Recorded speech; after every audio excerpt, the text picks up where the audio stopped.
বুকে জড়িয়ে ধরি সে তো ছবল মারে, যারে বুকে জড়িয়ে ধরি সে তো ছবল মারে।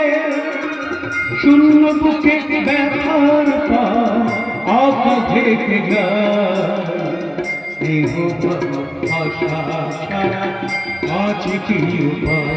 ওরে কোন গো এ আধারে লাগে অসহায়, স্নেহ ভালোবাসা ছাড়া বাঁচি কি উপায়? বিধি রে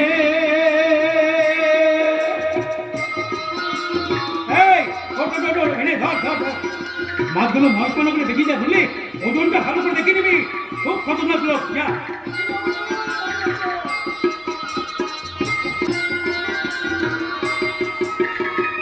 চারিদিকে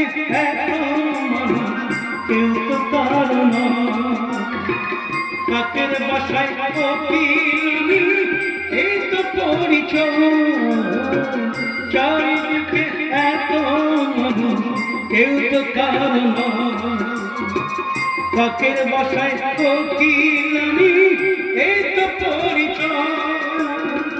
সবই আছে আপন তবু আপন স্নেহ ভাষা ছাড়া বাঁচি কি উপায়?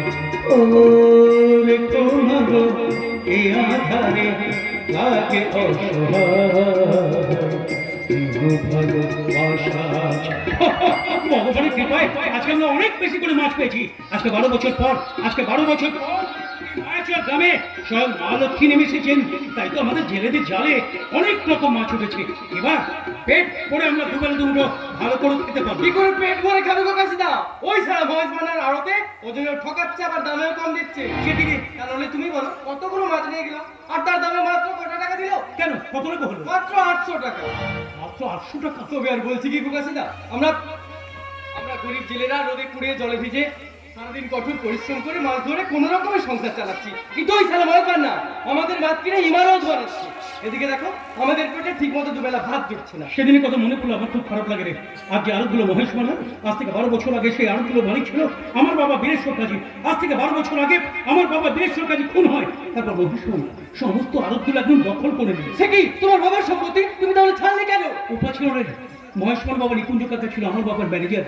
আমার বাবা খুন হওয়ার কয়েকদিন পরই না ওই নিকুঞ্জ কাকা খুন হয়ে যায়। তারপর মহেশমার দলিল দেখালো আমার বাবা নাকি অতিরিক্ত ঋণের দায় ওনার কাছে সমস্ত সম্পত্তি বিক্রি করে দিয়েছে। আচ্ছা কাশিদা, পুষ্পাটাকে সেদিন সত্যিই খুনটা করেছিল? আমার তো সন্দেহ নেই, সেটা আজকে 12 বছর ধরে জেলের ধানি টানছে। আমার কি মনে হয় জানো, পুষ্পাটাকে বিনা দোষে জেল খাটিয়েছে। ওর ওই সৎমা চোখ মায়া দেবে। মুখ সামনে কথা বলবি ছোট লোকের দল। আমার মায়ের নামের একটা বাজি কথা বললে কি করবি তুই? হ্যাঁ, জুতো মেরে তোদের মুখ ভেঙে দেবো। এত বড় কথা তুই বলতে পারলি? কেন বলবে না? কেন বলবে না? শুনি কেন বলবে না?